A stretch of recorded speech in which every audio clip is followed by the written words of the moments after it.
glad to have you here today, but I want to start talking about the first conference and it exceeded all expectations for the aid they raised, and also the NGOs conference yesterday. They had also the aids for Syrian refugees and Syrian people and refugees in specific. So I want to talk about the humanitarian crisis in Syria. How do you see that after these conferences?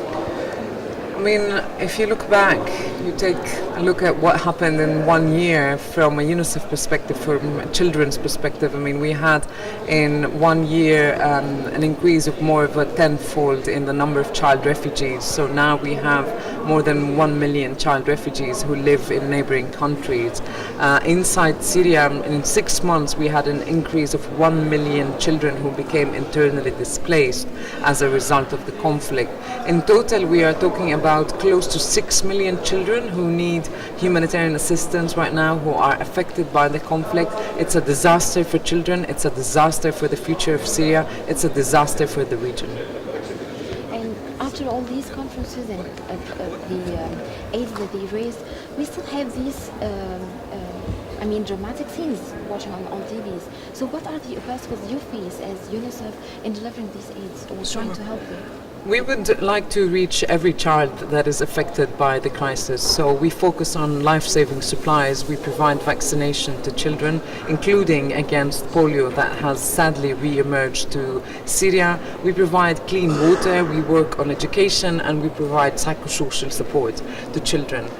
Humanitarian supplies and humanitarian aid is not going to solve the problem for children of Syria. The need for a political solution is what is needed for Syria. But for us at UNICEF, we're extremely grateful to the State of Kuwait. They gave us last year $55 million.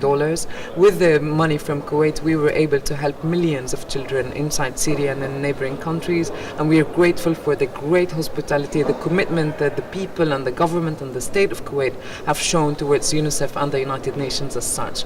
In terms of the challenges that we face inside Syria, they're huge. I mean, we have a team on the ground that have 90 people that work around the clock in Homs and Tartus, in Damascus, of course, and in Kamishli. They also do cross-line operations that deliver assistance to areas that are under the control of the opposition. They put themselves into jeopardy. These are colleagues of mine that are very, very courageous, and they have a commitment to the children of Syria. But we cannot reach all the children that we want to reach. There are areas that are closed, that have been closed in our face for close to a year. And until these areas open up and we have access at UNICEF to children, then the picture becomes a tiny bit brighter. But right now we have severe access restrictions, and we need these restrictions to be lifted so that we can get to as many children as we can, primarily to provide them with vaccination, but also with clean water, with hygiene, with education as well. About Kuwait, what's your opinion about Kuwait hosting the first and second? What about this initiative from the Emir? Oh, we are extremely grateful for the government of Kuwait, the people, the leadership. Kuwait has shown commitment, has shown generosity, has shown also a sense of human interest, but also extreme commitment and very, very, they promised and they gave us. And there was the money that Kuwait gave to UNICEF has come in extremely important time for us. I mean, really, we were on the verge in April last year of closing some of our operations at UNICEF.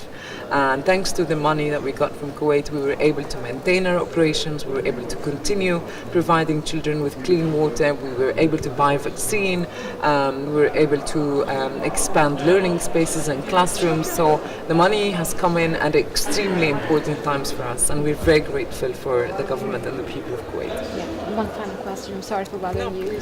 Do we expect a third conference trying to help the Syrian crisis? I hope not.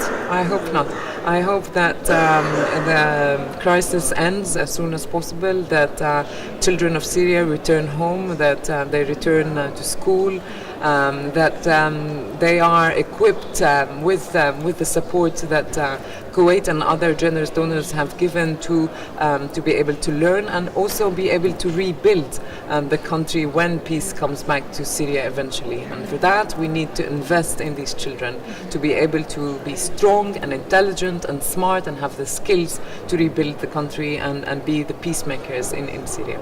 Thank you so much. Okay, you're welcome.